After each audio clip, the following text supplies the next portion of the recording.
नमस्कार दोस्तों, आप सभी लोग कैसे हो। मैं आप लोगों से 2 दिन से संवाद नहीं कर पाया क्योंकि मैं थोड़ा सा बाहर था, तो इस कारण मैं अभी अपने गांव आया हुआ था, तो इसलिए मैं आपसे संवाद नहीं कर पाया। और दूसरी बात ये भी थी कि मुझे गांव आने के कारण मुझे ऑथेंटिक न्यूज़ नहीं मिल पा रही थी, और इस कारण मैं फालतू के वीडियोस नहीं बनाना चाहता था कि जिससे ये लगे मैं गलत न्यूज़ नहीं देना चाहता था, इसलिए मुझे न्यूज़ भी नहीं मिल पा रही थी। तो आज मुझे न्यूज़ मिली, तो मैं आज आपके सामने आया हूँ और वीडियो बना रहा हूँ।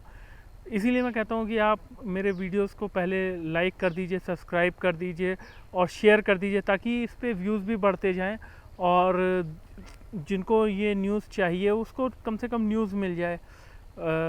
और पहली न्यूज़, पहले लड़कों ने मेरे पे बहुत कमेंट किया था कि कोर्ट केस का क्या हुआ।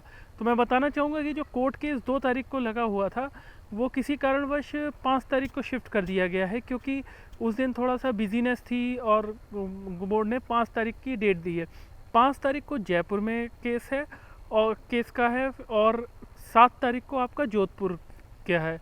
तो ये तो एक कोर्ट केस की अपडेट हो गई। दूसरी है कि क्या 5 को या 7 को कुछ कोर्ट से हमको देखने को मिलेगा। तो आपको मैंने पहले ही अपनी वीडियोस में बताया था कि बोर्ड ने आंसर से सबमिट किया है, और बाकी क्वेश्चंस बोर्ड चेंज करने के लिए रेडी नहीं है। बस एक सुपर की वाले में हो सकता है मिस प्रिंट हो या वो हो, तो सुपर की में चेंजेस होने के बहुत चांसेस हैं। तो अब इसका फैसला हमें बोर्ड क्या, कोर्ट बोर्ड से क्या कहता है, फिर बोर्ड उस पर क्या जवाब देता है, इस पर डिपेंड करेगा।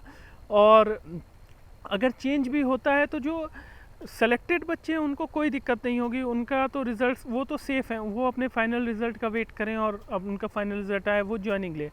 जो बच्चे रिट लगाए हुए हैं उनको ही इसका बेनिफिट मिलेगा। तो मैं समझता हूँ अगर 1000 रिट लगी है जयपुर कोर्ट में, तो सुपर की वाले में मुश्किल से 200 बच्चे होंगे, क्योंकि अलग अलग क्वेश्चंस पे अलग अलग बच्चों ने रिट लगाई होगी। 200-250 क्वेश्चंस होंगे, तो वो 250 बच्चे भी अगर ऐड हो जाएंगे तो कोई कट ऑफ पे ऐसा सच कोई वो नहीं पड़ेगा, क्योंकि पहले से ही 2-2,500 3,000 सीट्स खाली हैं। कुछ लोग कह रहे हैं जनरल की कट ऑफ बढ़ेगी। जनरल्स की भी कट ऑफ नहीं बढ़ सकती, क्योंकि ओबीसी ईडब्ल्यूएस की जो खाली सीट्स होंगी, इवन एमबीसी की भी अभी खाली सीट्स जो है वो भी ऐड हो जाएगी उसमें, तो फिर उसमें भी बढ़ने के कोई ज़्यादा चांसेस नहीं हैं। और हाँ, तीसरी चौथी अपडेट थी कि जो एमबीसी का 5% का आप लोग बैकलॉग का बोल रहे थे, उसके लिए भी टाइम लगेगा, उसमें 1-1.5 महीने का समय लगेगा उसको फाइनल करने में। उसी के बाद ही हो जाएगा, क्योंकि ऐसे कोई भी कोई भी ऐसे फैसला आता है और तुरंत इम्प्लीमेंट नहीं होता है, क्योंकि उसके पहले कमेटी रिसर्च करती है, उसके बाद ही, क्योंकि फिर बाद में वो कोर्ट में चैलेंज हो जाएगा और कोई सरकार नहीं चाहेगी कि उसका लिया हुआ फैसला, और वो भी चुनावी साल में कोर्ट में जाए और वहाँ पे उसको हार का सामना करना पड़े या कुछ बेइज्जती का सामना करना पड़े। तो इसलिए वो ऐसा रिस्क नहीं लेंगे, वो पहले पूरी कमेटी बनाएंगे, उसके बाद ही ये डिसीज़न होगा। लेकिन हाँ, जो भी लोग हाँ, जो भी लोग सेलेक्टेड हैं उनको क्या करना है, उन्हें ट्विटर पे कैंपेन करना।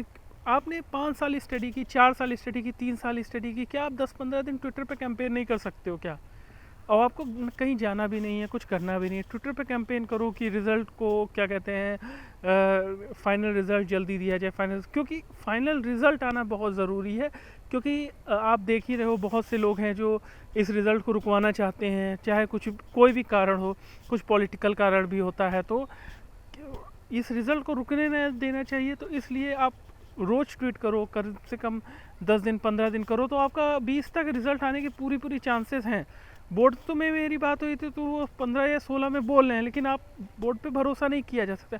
और यही आपका प्रेशर ही था जब बोर्ड कह रहा था कि हम दिवाली के बाद डीवी कराएंगे, लेकिन वो मजबूर हो गया डीवी को, उसको 17 को ही कराना पड़ा। तो आपका ट्विटर कैंपेन, आपका वहाँ पे कुछ लोगों का वहाँ पे जाना, बोर्ड में घेराव करना, ये सब थोड़ा प्रेशर डालता है, और फिर बोर्ड जल्दी काम करता है और फिर जल्दी ही रिज़ल्ट आता है। तो अगर आपको जल्दी ज्वाइनिंग चाहिए या वो करनी चाहिए, तो आप थोड़ा सा ट्विटर पे आप वो करो। मैंने अपनी डिस्क्रिप्शन पे ट्विटर के हैशटैग डाल रखे हैं, आप उस पर जाओ और उसको रीट्वीट करो। रीट्वीट में आपका कुछ पैसा भी नहीं लगना है या कुछ भी नहीं लगना है। हाँ, चैनल को ज़रूर शेयर और सब्सक्राइब कर दो, ताकि मैं जब भी वीडियो बनाऊँ तो आपको मिल जाए। Thank you.